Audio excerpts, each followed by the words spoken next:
Primeiro livro dos Reis, capítulo 4, de 1 a 21. Acompanhe comigo, irmão querido, o que Deus nos fala em sua palavra sobre agora os oficiais de Salomão. Diz assim o texto: o rei Salomão reinou sobre todo o Israel. Eram estes os seus homens principais: Azarias, filho de Zadok, o principal. Eliorefe e Aías, filho de Cisa, eram secretários. Josafá, filho de Ailude, era o cronista. Benaia, filho de Joiada, era comandante do exército. Zadok e Abiatar eram sacerdotes. Azarias, filho de Natã, era intendente-chefe. Zabude, filho de Natã, ministro, amigo do rei. Aizar, mordomo. Adonirão, filho de Abda, superintendente dos que trabalhavam forçados. Tinha Salomão 12 intendentes sobre todo Israel, que forneciam mantimento ao rei e à sua casa. Cada um tinha de fornecer durante um mês do ano. São estes os seus nomes: Ben-Ur, nas montanhas de Efraim; Ben-Deker, em Macás; Saalabim, Bet-Semens, Elon e Bet-Anã; Ben-Ezed, em Arubote. A este pertencia também Socó e toda a terra de Éfer. Ben-Abinadab tinha toda a cordilheira de Dor. Tafate, filha de Salomão, era sua mulher. Baaná, filho de Ailude, tinha a Taanaque e a Megido, e toda a Bet-Sean, que está junto de Zeratã, abaixo de Jezreel, desde Bet-Sean até Abel-Meolá, até além de Jocmeão. Ben-Geber, em Ramote-Gileade, tinha este as aldeias de Jair, filho de Manassés, as quais estão em Gileade. Também tinha a região de Argobe, a qual está em Bazã, 60 grandes cidades com muros e ferrolhos de bronze. Ainadab, filho de Ido, em Maanaim. Aimaas, em Naftali. Também este tomou filha de Salomão por mulher, a saber, Bezamate. Baaná, filho de Uzai, em Aser e Bealote.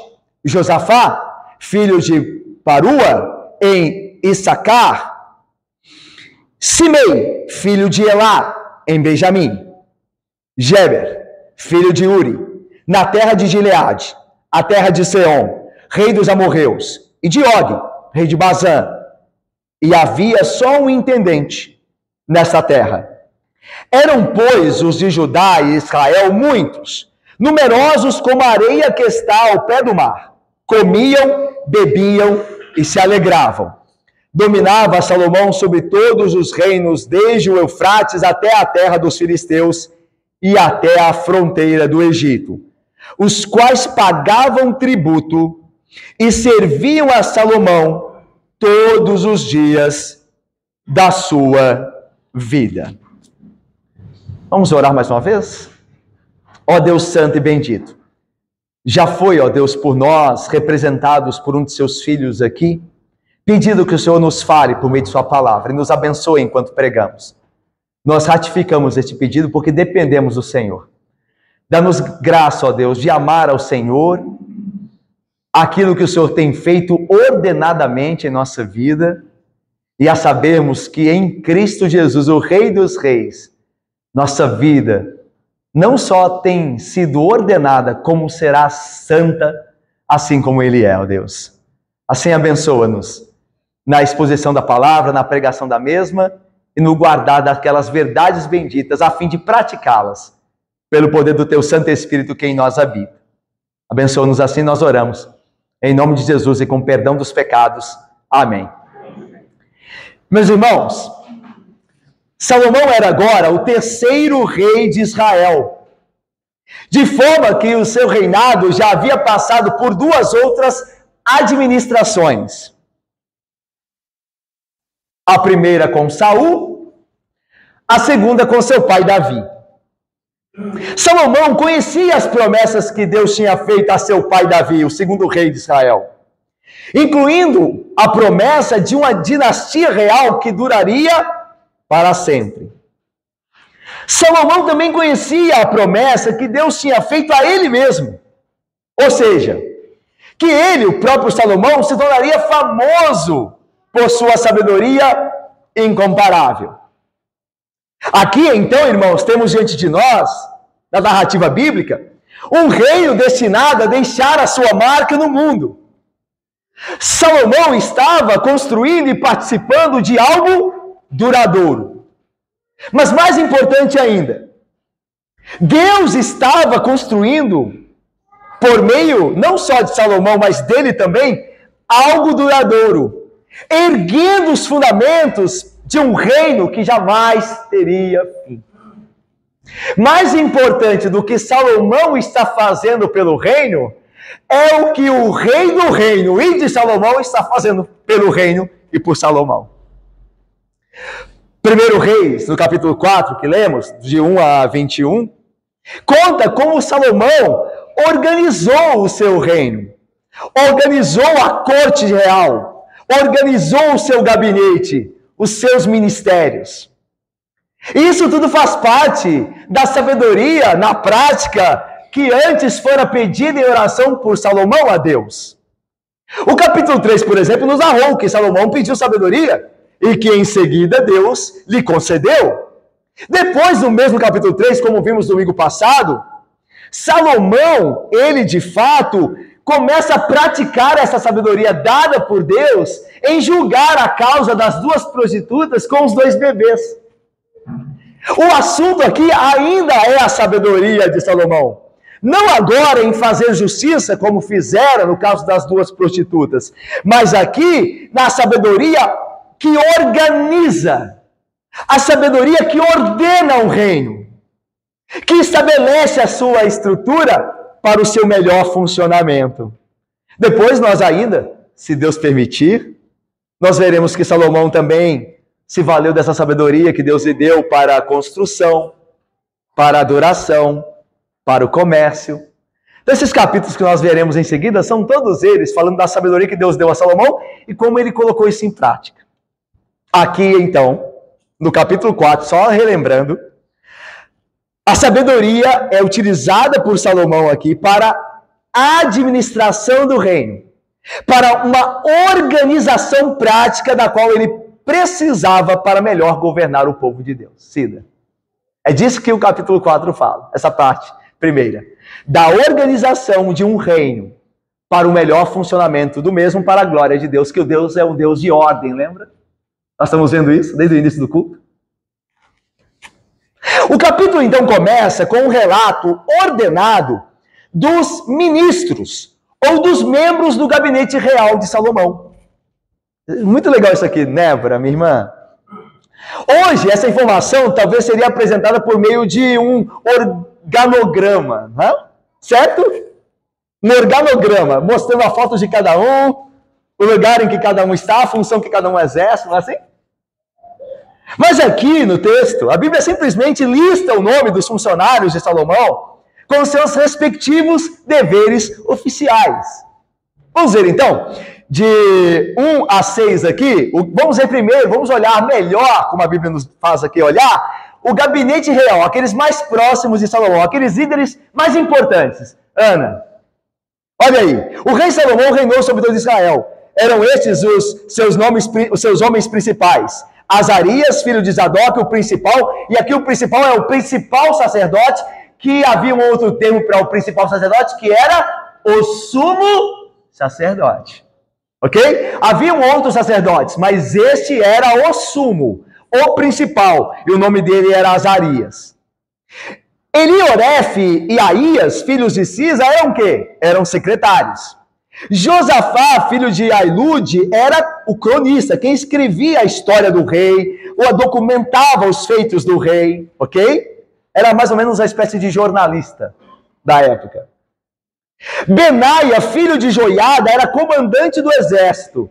Zadok e Abiatar eram sacerdotes, está vendo? Haviam outros sacerdotes, mas o principal era Azarias, no versículo 2 nos é apresentado, o principal, mas havia outros.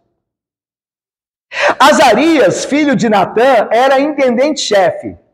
Zabude, filho de Natã, ministro, amigo do rei. É interessante que o melhor ou mais próximo amigo do rei possuía um ministério. Era um cargo oficial na corte, ser amigo mais próximo do rei. Então, era um ministro, o amigo mais próximo. E esse era Zabude, o amigo do rei. E é interessante, né? Nas administrações, os reis escolhem amigos, né? Há um tempo atrás, um dos magistrados foi criticado, execrado por colocar um amigo na administração. Ele ia colocar o quê? Um inimigo? É assim que nós fazemos? Colocamos inimigos na administração? Gente, todo mundo coloca amigo. O problema é a competência do amigo. É a competência do amigo, mas você coloca pessoas próximas de você, quem você confia. Você não coloca estranhos, coloca?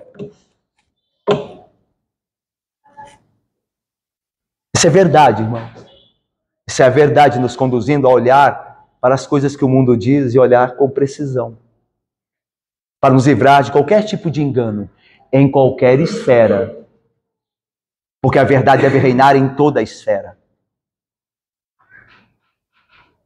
Salomão colocou um amigo. E até aí, algum problema? Desde que esse amigo fosse competente. Ok? Vamos lá? Continuando. Aizar, mordomo. Era o mordomo. Lembra que os mordomos tinham um cargo, era algo muito importante. Então, o mordomo era o ministro. Vocês se lembram de Neemias, lembra? Que era o mordomo, o copeiro-chefe do magistrado lá estrangeiro. E eles eram importantíssimos, porque eles cuidavam da comida do rei. E os reis eram envenenados, lembram-se? Eles podiam ser envenenados.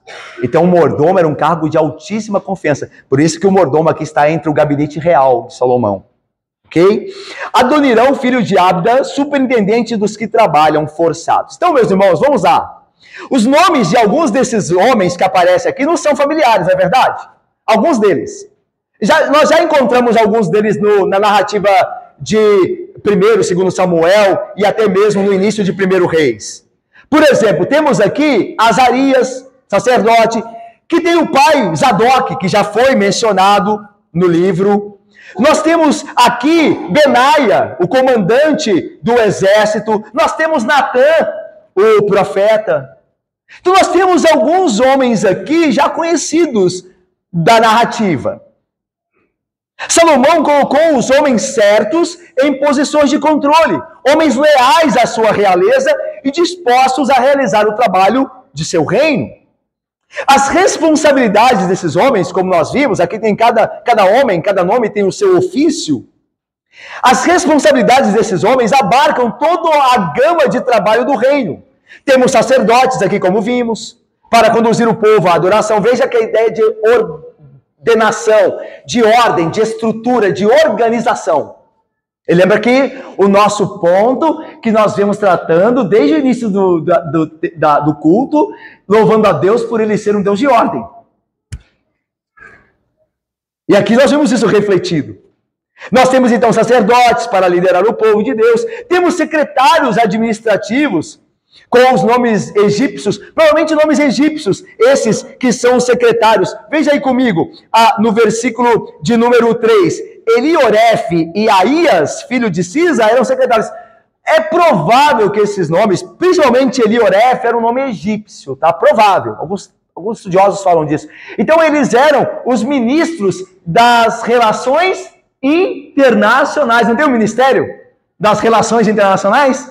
Salomão também tinha. O dele, para tratar com outros reinos. E aí veja, mais ainda, veja que esses homens não são só secretários que lidam com assuntos internacionais ou correspondência estrangeira e sacerdotes, como também tinham cronistas, aqueles que ficavam responsáveis por documentar a história do rei e do seu reino naquela administração. No caso era Josafá, como nos diz o versículo de número 3, ele era o cronista, o repórter aqui, que documentava tudo. Temos um dirigente do exército, um comandante, o ministro da defesa, digamos assim, que era Benaia. Temos um chefe de gabinete. Os parlamentares, os magistrados têm chefes de gabinete, Eles cuidam. Nós sabemos que um chefe de gabinete cuida de toda a agenda do parlamentar. Ele vê tudo, ele vê os compromissos, os documentos que chegam. Então, Salomão também tinha o seu chefe de gabinete, que era Aizar. Então, em suma, irmãos, aqui toda uma liderança organizada para todos os ramos do governo, permitindo assim que o rei supervisionasse, através de cada um desses homens, todos os assuntos, quer fossem nacionais, quer estrangeiros. Essa lista parece perfeita, não? Não parece perfeita? Esse é um reino perfeito. No entanto, há uma coisa nessa lista aparentemente perfeita que soa estranho. É quando o nome de Adonirão aparece. Olha aí. Versículo de número 6. Aizar mordomo, ponto e vírgula. Aí vem. Adonirão, filho de Abda, superintendente dos que trabalhavam forçados. Irmãos, isso era algo totalmente estranho a Israel, visto que Israel vinha de um cativeiro, o cativeiro egípcio, onde o povo de Israel, o povo hebreu, trabalhou forçado. Há algo aqui errado. Não deveria ser assim, certo? Eridinai e Cássio. Eles vieram de um contexto onde eles foram obrigados a trabalhar. Foi colocado sobre eles uma carga muito pesada pelos egípcios que não conheciam a Deus, nem a José, lembram? Que serviu a Deus, Tânia. Mas minha irmã, aqui Salomão faz algo parecido com os egípcios. Tem alguma coisa de errado aqui. Embora o profeta Samuel disse ao povo que tivesse cuidado quando pedissem um rei humano. Lembram lá? Lembram-se, já faz tanto tempo, não? E o tempo passa tão rápido também. Lembram lá de 1 Samuel? Quando Deus reinava como rei de Israel, até que os homens de Israel pediram, os anciãos pediram um rei humano, porque as outras nações também tinham um rei, eles queriam um rei para eles também. Aí os profetas diziam assim, olha, cuidado com o que vocês pedem, porque esse rei vai tomar tudo que é de vocês. Assim são os reis da terra, por melhor que sejam.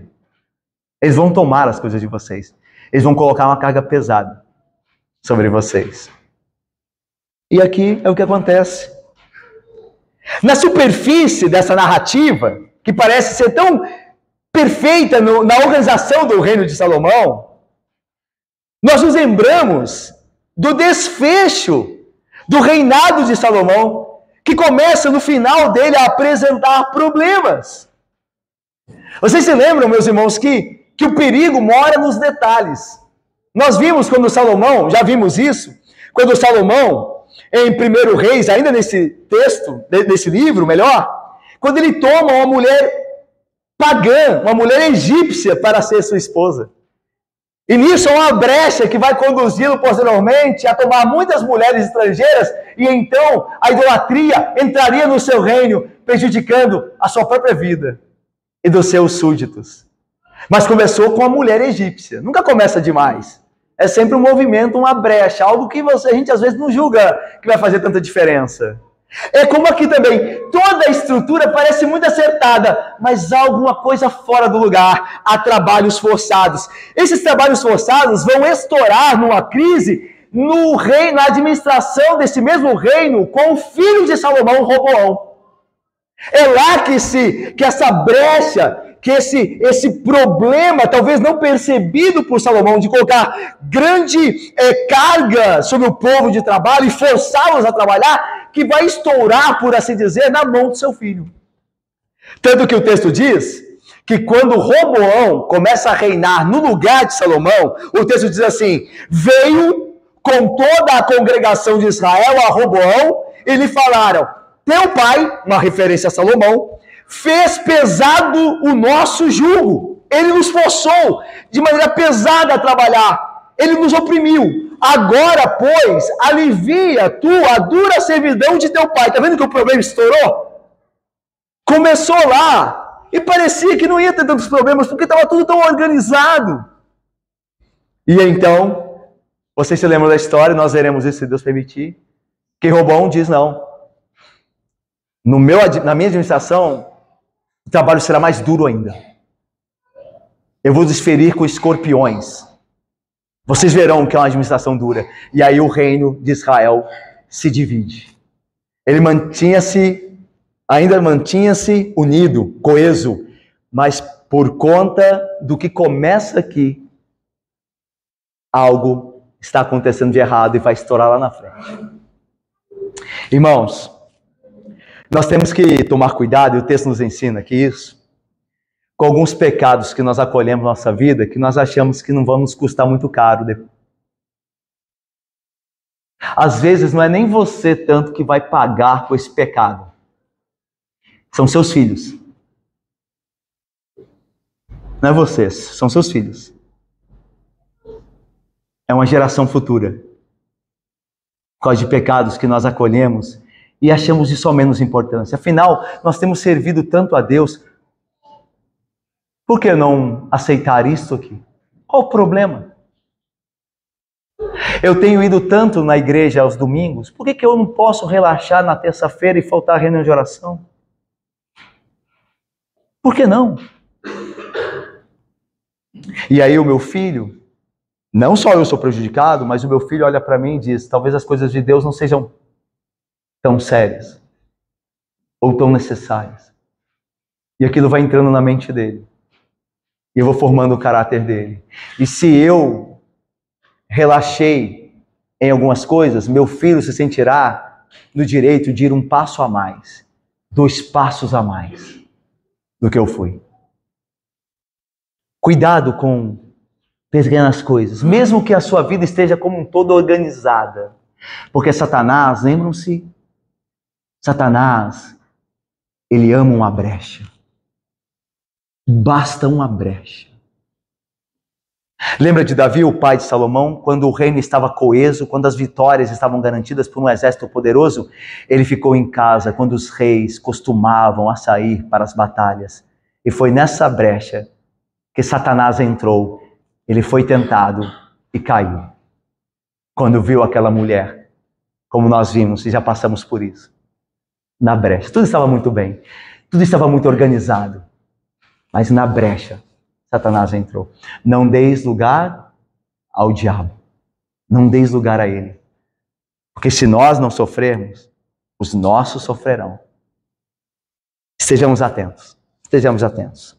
Mas vamos mais? Vamos agora à continuação, a partir do versículo 7.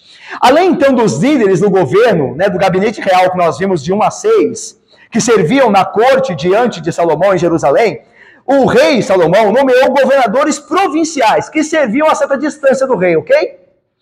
Esses governadores provinciais estavam espalhados por todo o território do domínio de Salomão. E eles tinham como principal atividade e objetivo fornecer alimentos para a mesa real. Então, veja que a centralização do poder não é de hoje. Essa demanda que muitas vezes os estados requerem do governo federal de ficarem com seus recursos e o governo federal querer puxar tudo para si, não é de hoje. Porque o texto diz que eles foram colocados como administradores da província para suprir as necessidades do rei e da sua casa. Então era um governo centralizado. Lembram-se, os homens da terra, os reis da terra mais tomam do que dão. E com Salomão não era diferente. Porque ele não era perfeito. Ainda que tivesse a sabedoria da de Deus, era um pecador como eu e você. E geralmente nós estamos mais preocupados em receber do que dar. Os reis da terra não são tão diferentes de nós. É por isso que tem que ter paciência. Dentro do possível, obviamente. Nós também somos inclinados a mais receber do que dar.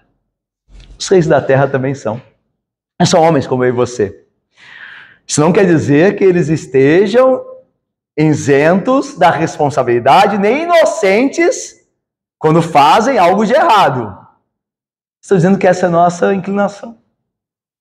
contra a qual todos nós, não só os reis da terra, mas nós também devemos lutar. Ok? Isso é um fato. Veja então, a Bíblia descreve estes líderes, governadores provinciais, a partir do versículo 7, olha aí. Tinha Salomão 12 intendentes. Intendentes, meus irmãos, eram aqueles homens que tinham a seu cargo a direção ou a administração de algo. No caso aqui, das províncias, que eram divididas em 12, porque eram 12 intendentes.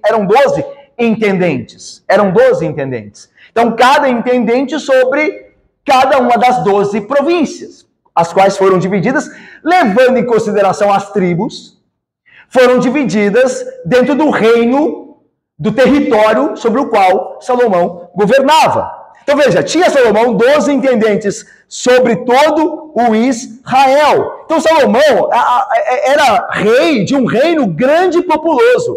Então desde o início ele se preocupou, nós lembramos, com receber de Deus, ter da parte de Deus sabedoria para a administração de tantas pessoas.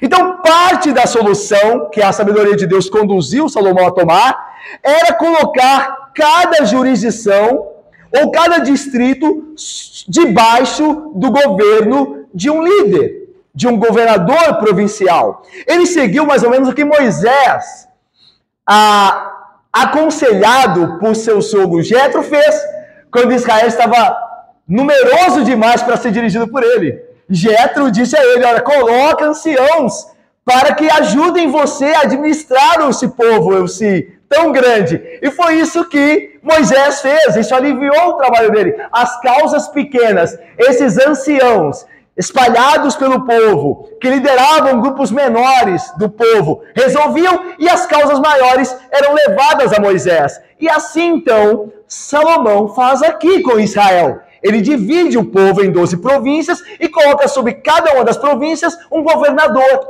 que cuidaria ali. E os problemas maiores seriam trazidos a ele. E aí veja os nomes desses intendentes aí, são 12, né?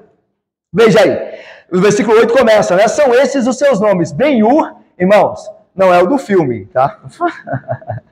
Não é o Charlton Heston, tá bom? As mais antigas aí, tá?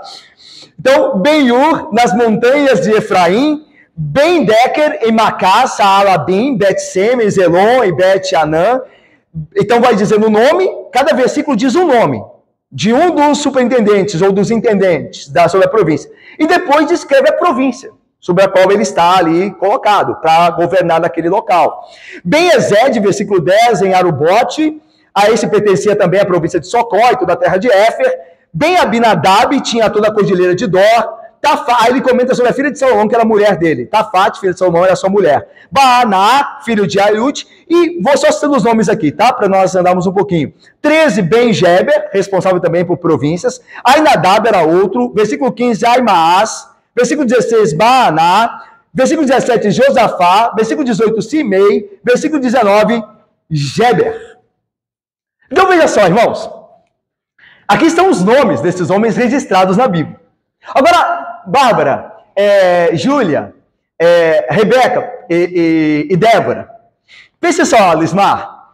Esses homens, eles eram muito famosos nos seus dias, certo? Eles faziam parte da administração do reino de Salomão. E o reino de Salomão foi o reino de maior extensão que Israel já obteve debaixo do governo de um rei humano. Mas mesmo assim, irmãos, esses nomes já não são mais conhecidos. Certo? Esses homens, esses nomes são fáceis de serem ignorados por nós. A gente lê os nomes aqui desses homens, Simei, Baaná, Aimaas, e nós não sabemos muito deles. Nós não entendemos profundamente a importância que esses homens tiveram na administração do reino de Salomão, não é verdade? Muitos desses nomes nós nunca vimos, são nomes quase que impronunciáveis. Aquelas listas tão difíceis de serem lidas. E a gente fica, o que isso nos ensina, Isabela Pires? Por que Deus coloca essas listas na Bíblia que são, Vitória, tão difíceis, Coraci e Cláudia, de serem lidas, Vitor e Laila e Yara? Por quê, Carol? Mas nos ensina muito.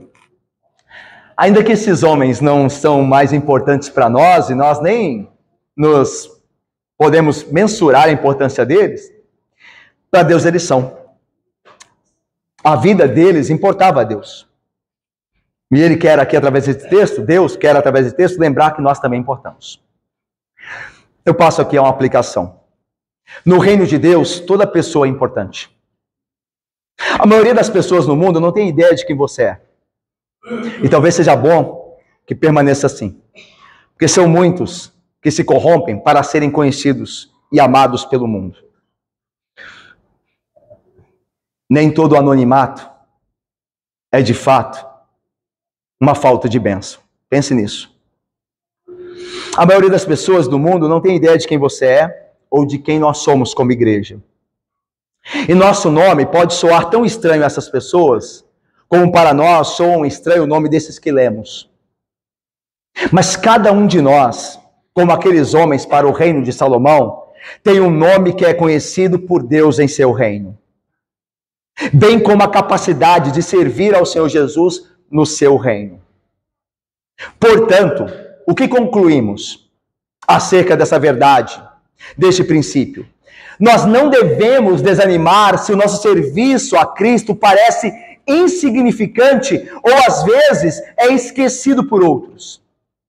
Deus conhece as pessoas que pertencem a Ele e se lembra do trabalho que fazemos para a sua glória. Deus não se esquece. Cada um de nós, por mais insignificante, não é, mas por mais insignificante que o seu trabalho para o reino, e eu não estou falando só da igreja aqui, da reunião da igreja, da estudo da igreja, talvez você não, irmãos, eu já falei isso aqui algumas vezes, a igreja não tem ofício para todos nós. Eu cresci na igreja pela graça de Deus, isso foi uma graça de Deus, eu não merecia nem isso, mas eu cresci numa igreja, séria. Eu nunca tive cargo nenhum em igreja.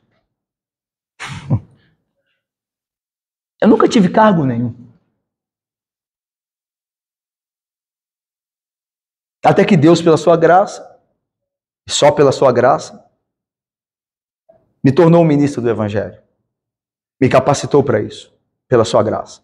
Mas eu nunca tive cargo algum. Talvez você passe a vida sem ter um cargo na igreja. Mas isso pouco importa. Pouco importa desde que você adore a Deus no seu lar, no seu trabalho, no seu dia a dia. Deus está procurando não adoradores que tenham grandes cargos. Deus está procurando adoradores que o adorem em espírito e em verdade. São esses que o Pai procura para seus adoradores. Por isso importa que o adoremos em espírito e em verdade. Eu gosto de um texto lá em Filipenses, que Paulo escreve no final da carta, quando ele fala de alguns nomes da igreja, dos crentes em Filipos, e deixa de falar de outros. Então eu vou ler para vocês. Lá no final da carta, Paulo diz assim: rogo a Evódia e rogo a Sintique, duas irmãs lá, que pensem concordemente. Essas duas irmãs lá da SAF, lá de Filipos, que discutiram lá e estavam brigadas. Aí Paulo diz, olha, pensem concordemente no Senhor. Aí Paulo diz assim, a ti, fiel companheiro de jugo, e há uma discussão aqui, quem que é este fiel companheiro de jugo? Alguns acham até que este era um nome, porque em grego, o fiel companheiro tem um nome, Sísico. Então alguns acham que era, outros acham que Paulo não falou nome nenhum, mas se referiu a um fiel companheiro que quando leu a carta, o fiel companheiro sabia quem era. Peço que as auxilie, fiel companheiro, pois juntas se esforçaram comigo no Evangelho. Elas são crentes, estão brigadas, mas são crentes. Também com Clemente, que se esforçou comigo, e agora veja, e com os demais cooperadores meus. Eu fico pensando, quando eu leio esses textos, eu fico pensando se eu fosse um dos demais cooperadores de Paulo, na época. Aí eu estou vendo a carta ser lida, as cartas eram lidas na igreja, né? Elas eram lidas. Paulo mandava a carta, reunia-se a assembleia e o dirigente dizia assim, irmãos, o apóstolo Paulo nos mandou uma carta para nossa instrução, nós a leremos aqui hoje. E ele começa a ler a carta. Aí começa a falar, olha, Evódia, Sinti, que Paulo está pedindo a vocês aí, que pensem concordemente. E olha, fiel companheiro, e eles sabiam lá quem era, e esse mesmo se reconheceu assim, a Júdias também, e também a Clemente também. E aí eu ficava assim, vai falar o meu nome. Agora é minha vez, só vai falar assim, ó. E você, Paulo, meu amigo, meu companheiro de lutas. E aí ele termina dizendo, e aos demais companheiros? Aí eu, ele esqueceu de mim. Ele não se lembrou. Poxa, eu ajudei tanto. Eu fiz tanta coisa. Ele não lembrou nem de mim. Quando ele teve um problema, ele falhou e eu fui lá socorrê-lo. Sabe como Paulo termina? Ele termina assim. E com os demais companheiros meus. Agora veja. Cujos nomes estão e se encontram escritos no livro da vida. O que Paulo está dizendo é, seus nomes não estão na minha carta. Mas pouco importa, porque eles estão escritos no livro da vida. Teve nomes de servos de Deus que não foram registrados na Bíblia. Mas o nome de Judas Iscariotes foi. Isso adiantou alguma coisa para ele? Para a desgraça dele.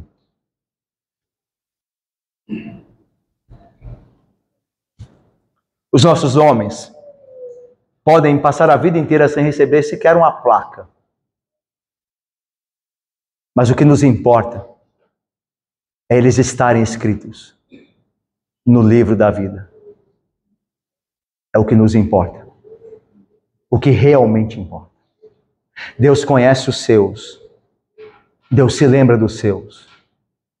Deus se importa com os seus e usará os seus, ainda que sejam desprezados. Deus conhece, Deus se importa, Deus há de honrá-lo.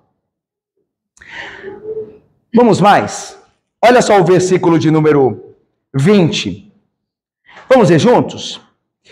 Eram, pois, os de Judá e Israel muitos, numerosos,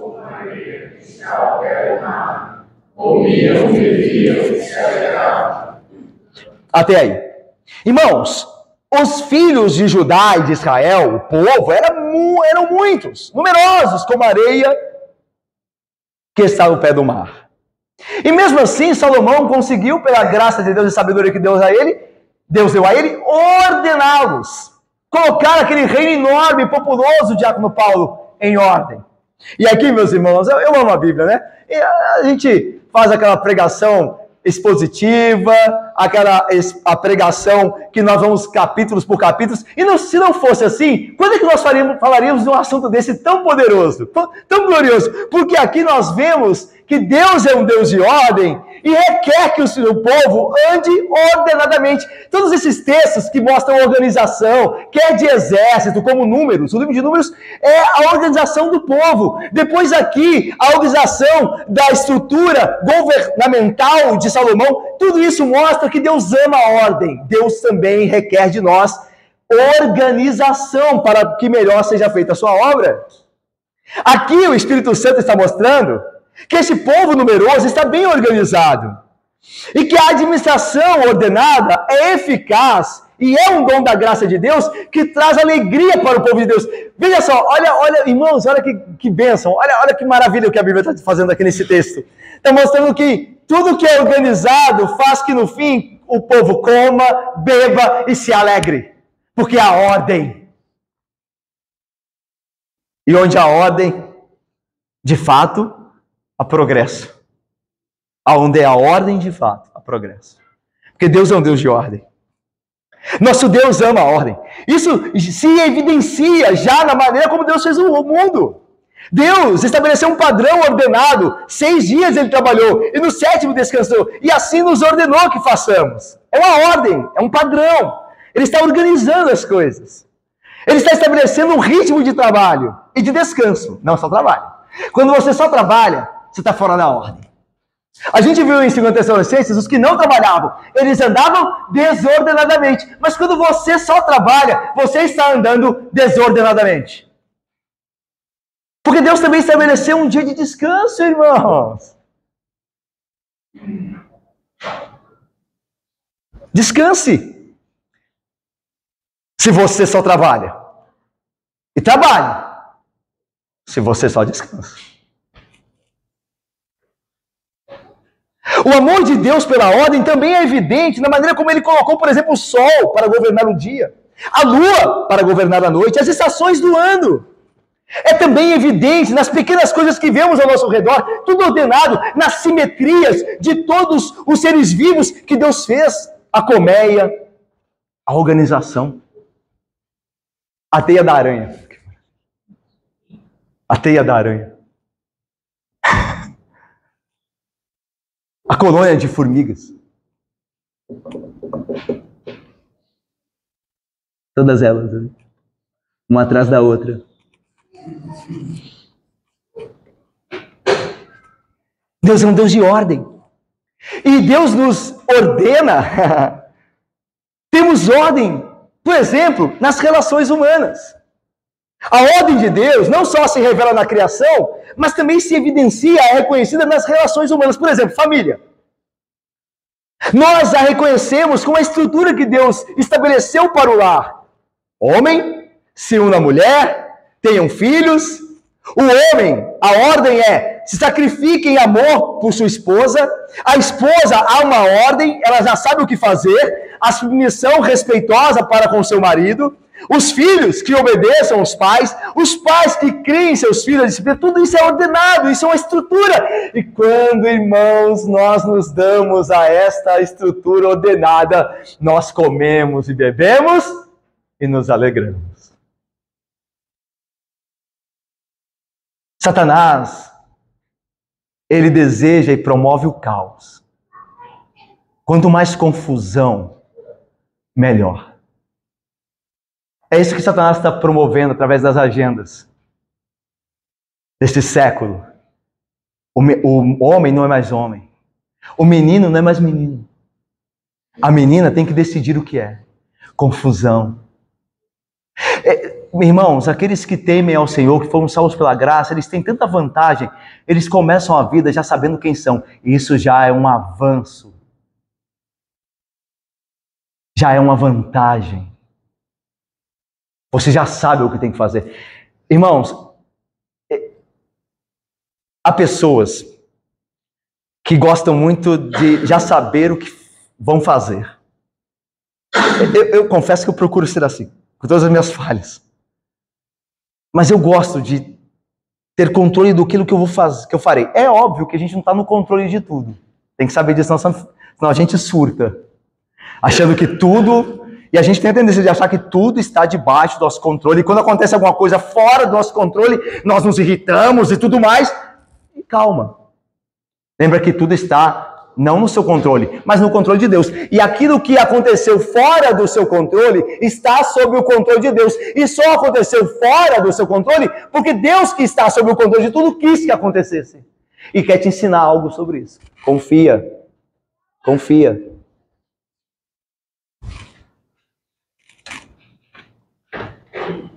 A família é organizada, ela é ordenada.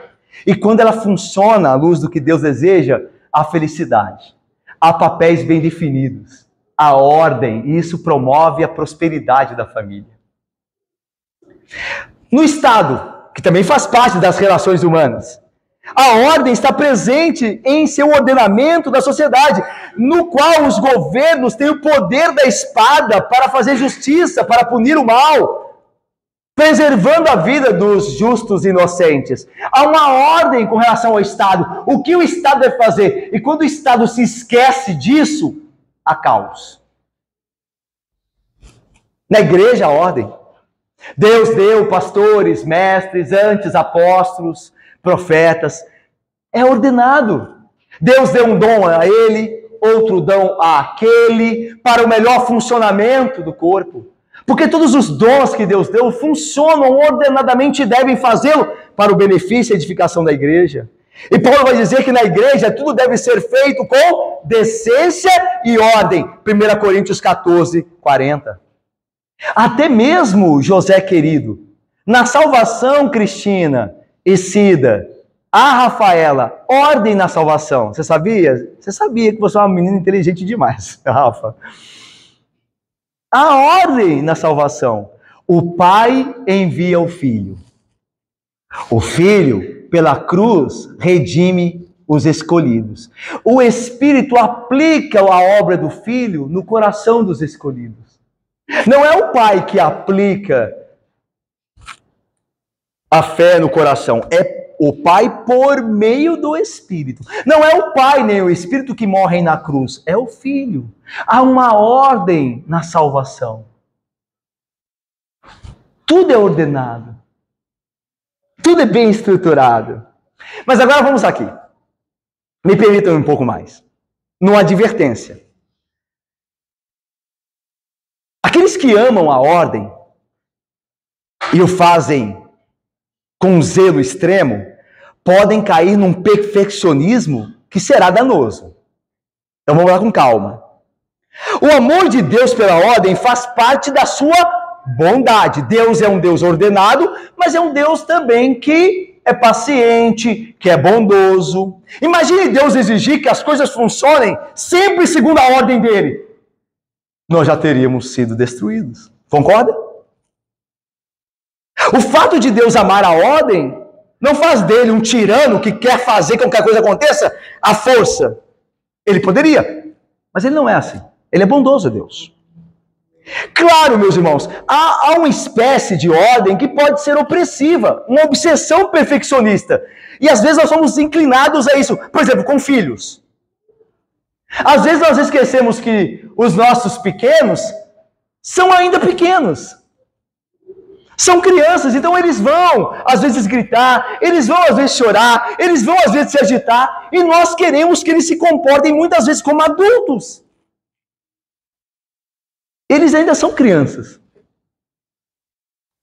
Isso não quer dizer que nós não vamos corrigir nossos filhos quando eles passarem dos limites. O que quer dizer é que há uma ordem, mas uma ordem que está num processo, num progresso, ainda é uma criança. E fala coisas de criança, crianças às vezes são agitadas. Não há problema nisso. Às vezes, então, o desejo de um pai por manter tudo em seu lugar pode interferir na necessidade da criança em explorar possibilidades, em ser criativa, por exemplo. Nós também precisamos ter o cuidado de não ultrapassar nossa autoridade para impor nosso próprio senso de organização em outras pessoas. Não é verdade? Nós somos tentados a isso? Normalmente líderes, e todos nós somos em alguma esfera, mais ou menos, nós somos influentes em algum lugar. Nós sempre queremos que seja do nosso jeito, impor a nossa maneira de pensar. Isso é ordenado para mim, todos têm que se colocar aqui. Nós não temos paciência, nós devemos ser como nosso Pai, que também é um Deus de ordem, mas é bondoso, é paciente. Nem sempre as coisas funcionam como deveriam. Veja o reino de Salomão, o homem mais sábio da terra dentre os mortais. O reino dele não foi perfeito, nem o reino será. Às vezes alguém na igreja, em uma igreja, fica chateado porque alguma coisa saiu do esperado, um irmão não fez o que deveria, então aí já cria-se uma guerra, uma briga. Irmãos, calma. A ordem deve ser amada, mas não imposta por violência, de uma maneira que sufoque as pessoas. E esse é um problema que nós podemos estar inclinados a ele, porque nós amamos a ordem. Nossa igreja, por exemplo, a IPB, nossa igreja é uma igreja bem estruturada. Mas a gente tem que ter cuidado para a estrutura não matar o que é orgânico. A treliça não sufocar a videira. Porque se nós pressionarmos demais, se nós cuidarmos mais da estrutura do que da vida, então nós vamos sufocá-la, vamos ficar com a estrutura, mas sem vida. Ninguém vai querer mais participar daquilo, porque é sufocante.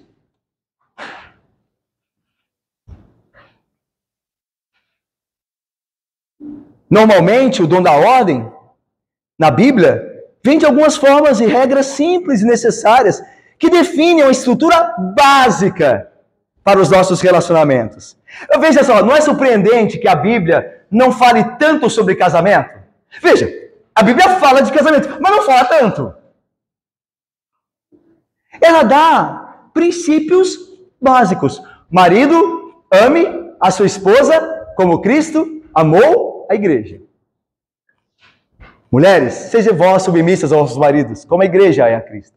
São princípios básicos. Como nós faremos isso? Deus nos conduzirá à luz da palavra, mas nem tudo é definido. Tudo é tintim por tintim, colocado como é que é.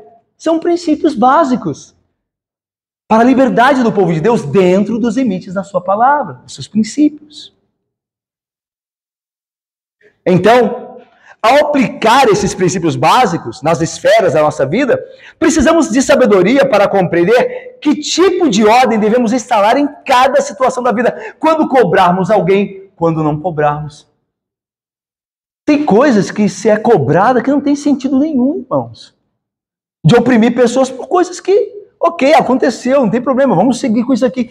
Senão as pessoas não aguentam, nós sufocamos as pessoas. Ninguém aguenta uma vida só de ordem, de camisa de força, de tem que estar aqui. Pense mais uma vez, Cristo é assim com você?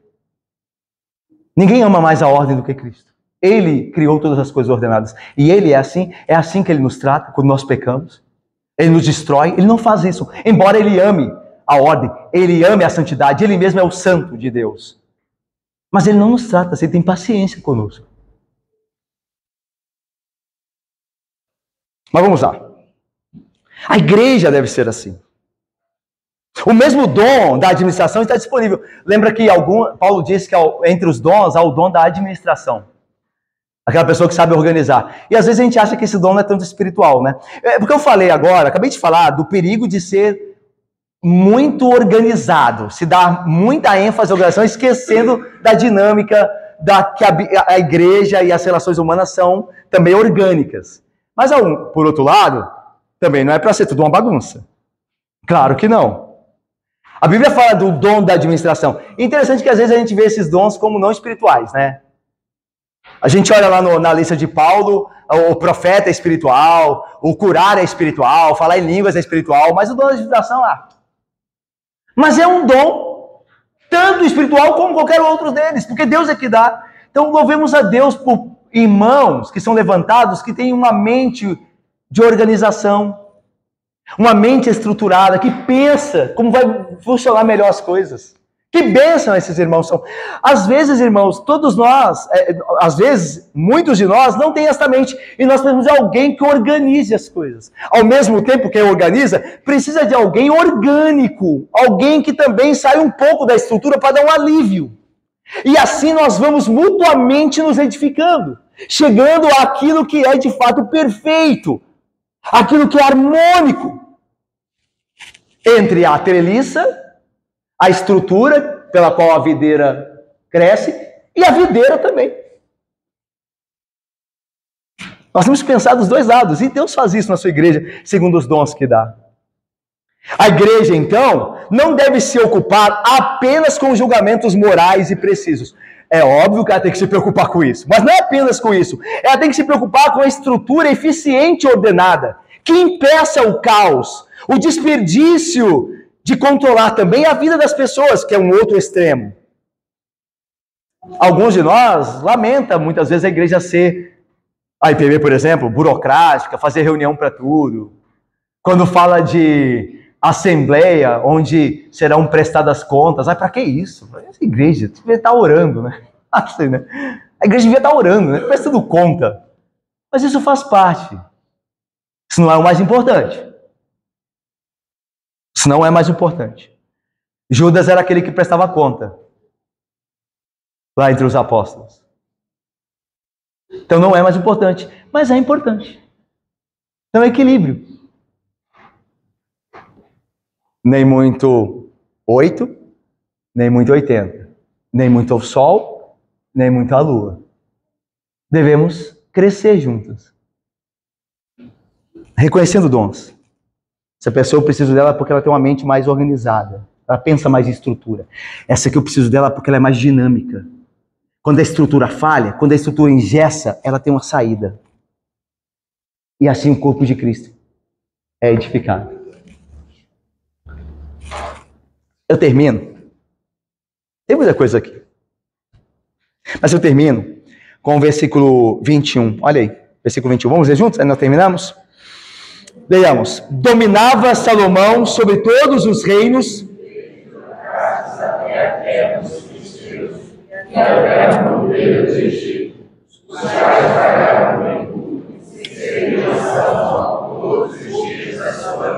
Irmãos, lembra que eu falei? Organização, estrutura é importante, mas não é tudo.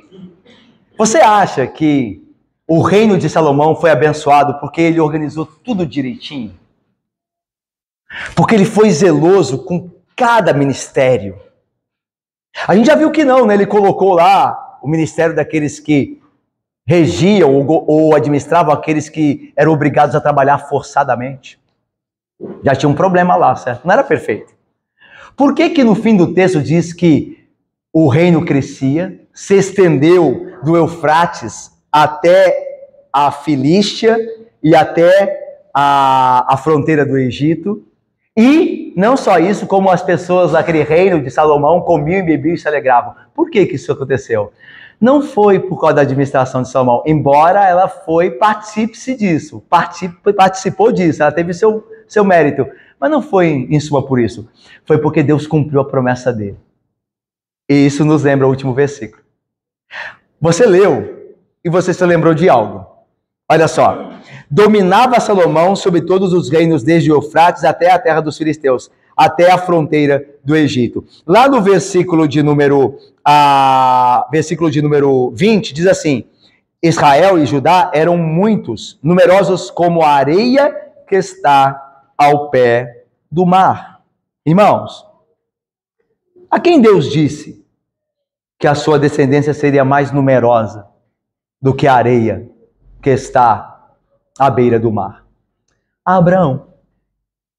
O que está acontecendo aqui não é só a prosperidade de um reino porque ele foi bem organizado, mas antes disso porque Deus deu a sua bênção de cumprir a sua promessa a este reino. E é disso que Deus nos lembra no final desse texto, no final desse trecho. O reino prosperou e as pessoas estavam alegres, e o reino crescia e se expandia porque Deus estava cumprindo o que prometeu. Deus estava sobre aquele reino. A bênção de Deus. Lembra do que o Salmo diz? Se o Senhor não edificar a casa, em vão trabalham os que edificam. Em vão será vocês acordarem cedo e dormirem tarde. Em vão será, de fato, vocês organizarem tudo muito bem se a bênção de Deus não estiver ali. Isso no lar, isso no trabalho, nas relações humanas, na igreja. Se a bênção de Deus não estiver lá, seu esforço será em vão, o meu esforço será em vão. E é disso que fala.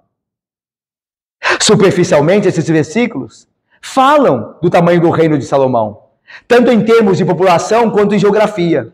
Seu povo era incontável em número, como a areia na praia. Suas fronteiras se estendiam desde o Egito até o Iraque, que é o Eufrates.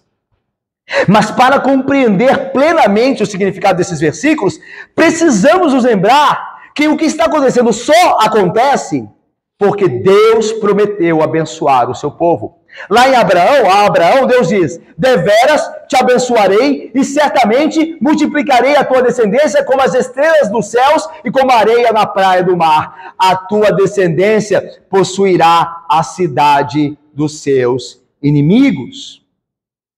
Aqui diz que os filisteus, o Egito, a região do Eufrates, pagavam tributo e serviam a Salomão. E a promessa de Deus a Abraão foi: a tua descendência possuirá a cidade dos seus inimigos. Gênesis 22, 17. Assim, o que está acontecendo não tem tanto a ver com o zelo de Salomão, embora o inclua, tem a ver, em última instância, com a bênção de Deus. Assim, as promessas de Deus, do Deus da aliança, estavam se tornando realidade aqui, para a alegria do povo de Deus. O povo de Deus tem alegria quando as promessas de Deus se cumprem. Essa terra muito prometida tinha rios de leite e mel. Deixa eu lhes falar uma coisa. Estou lembrando uma coisa aqui. Nós vivemos a pandemia há alguns anos atrás. Eu estava conversando ontem com um pastor, E ele estava conversando sobre isso, ele disse que a igreja dele, o período que mais ela cresceu foi na pandemia. Conosco aconteceu a mesma coisa. O período que nós mais crescemos foi o período da pandemia. Agora, veja comigo. Quem pensou nisso? Nós organizamos essas coisas? Nós que planejamos, vamos ter uma pandemia. E a igreja vai encher de pessoas. Pelo contrário, o que nós pensamos? Que ela ia esvaziar. Estão vendo? Estão percebendo? Quando nós esperávamos menos, a bênção do Senhor nos deu mais. Então não depende de quem quer ou de quem corre. Não depende, em última instância, do teu esforço. Deus o usará e você será abençoado se se esforçar. Mas é a bênção de Deus que faz com que comamos e bebamos e nos alegremos. Sem a bênção dele, nosso esforço é em vão. Eu termino indo a Jesus. E não tem como terminar sem ir a Jesus. Por quê? Porque Salomão é um tipo de Cristo. O reino de Salomão é um tipo do reino eterno de Cristo. Porque o reino de Salomão foi transitório. O de Cristo é permanente, eterno. Salomão era um rei falho. Cristo é o rei perfeito. E não tem como fugir dessa comparação que mais nos importa. Salomão buscou ordem e harmonia. Cristo traz ordem e harmonia incomparáveis. Cristo é o rei que nos faz andar ordenados pelo seu Espírito. Não é algo imposto de fora para dentro, mas é algo de dentro para fora. Salomão não podia organizar a alma do seu povo. Ele podia impor os trabalhos forçados, mas Cristo muda o nosso coração de forma que nós não somos mais forçados. Nós servimos porque queremos. Ele é um rei maior. A obra dele é maior. Você não está aqui forçado. Você não recebeu um e-mail, uma intimação para estar aqui. Eu espero que você esteja aqui como todo crente deve estar, de coração. Porque ama o Senhor e a sua palavra e ama os seus irmãos que são filhos do mesmo Deus. Isso Deus, o rei trabalhou em nós, de dentro para fora. Que rei pode fazer isso? Que rei pode ter dos seus súditos o que quer sem obrigá-los? Só o rei que é Cristo. A sua ordem e harmonia são incomparáveis. Mas o reino de Cristo é mais populoso e de maior extensão incomparavelmente ao que foram de Salomão. Salomão reinou do Eufrates aos limites ali do Egito. Mas Jesus reina sobre toda a terra. O seu reino se expande sobre todos os povos.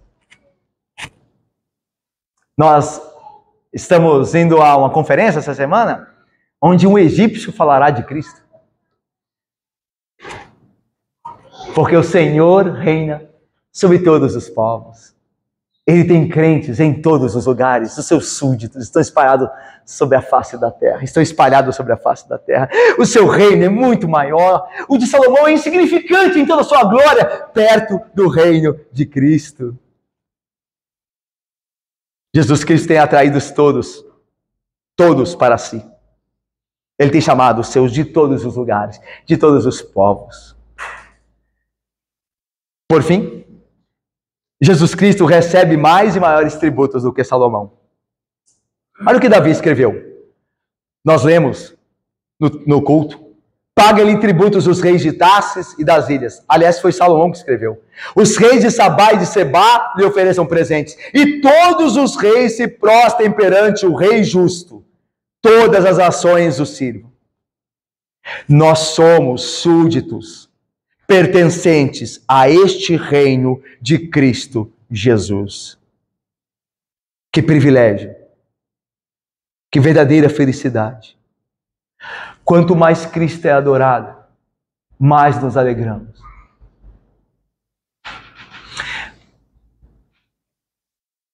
A política, os governos humanos não nos trazem tantas notícias boas. Não há muito motivo para nos alegrarmos. Mas em Cristo, sempre há motivos maiores e superiores. Ainda que alguém esteja vivendo numa crise econômica, mas que ame a sua esposa como Cristo amou a igreja, nós nos alegramos. Porque é isso que importa. Ainda que haja menos recursos dentro de uma família, mas que os filhos obedeçam os pais, respeitando-os, e a mulher respeite o marido, e o marido cuide das casas dele, e nessa figura nós nos alegramos. Porque esse reino é superior. E quando nós temos tantos pesares ao redor de nós, pelos quais lamentamos, há no nosso meio, no reino de Cristo, vitória após vitória, progresso após progresso, e nós nos alegramos. Porque nós vemos o reino de Cristo sendo estabelecido. Nós vemos o reino dele prosperando. Nós vemos almas se rendendo a ele. Nós vemos vidas sendo transformadas. E nós nos alegramos. Porque o tributo que os homens, os súditos, dão a este rei que é Cristo, não é de ouro e prata, mas é o tributo dos corações. É o tributo da vida. É o sacrifício vivo e agradável ao Senhor. Um tributo maior, incomparável, de uma vida a serviço do rei que nos amou, que nos salvou, o Rei eterno com quem nós estaremos. Assim, como a prosperidade do reino de Salomão estava fundamentada nas promessas de Deus sendo cumpridas, o reino espiritual de Cristo tem seu progresso nas promessas que ele mesmo deu à sua igreja, das quais a mais importante é esta. Ele disse, nosso rei: vocês prosperarão e serão abençoados. Vocês serão edificados. Vocês serão ordenados, vocês serão santificados, porque eis que estou convosco todos os dias, até a consumação dos séculos. Amém.